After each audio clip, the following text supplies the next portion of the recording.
აფხაზეთის ავტონომიური რესპუბლიკის მთავრობის ორგანიზებით საქართველოს ეროვნულ გალერეაში აფხაზი გრაფიკოსის და ფერმწერის ალექსანდრე შარვაშიძის რეტროსპექტიული გამოფენა გაიხსნა.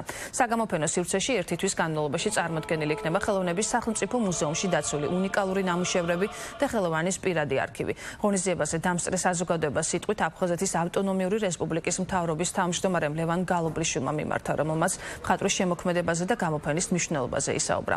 გამოფენა 15 ივნისის ჩათვლით გაგრძელდება და დამთვალიერებლები ნამუშევრების ხილვას უფასოდ შეძლებენ.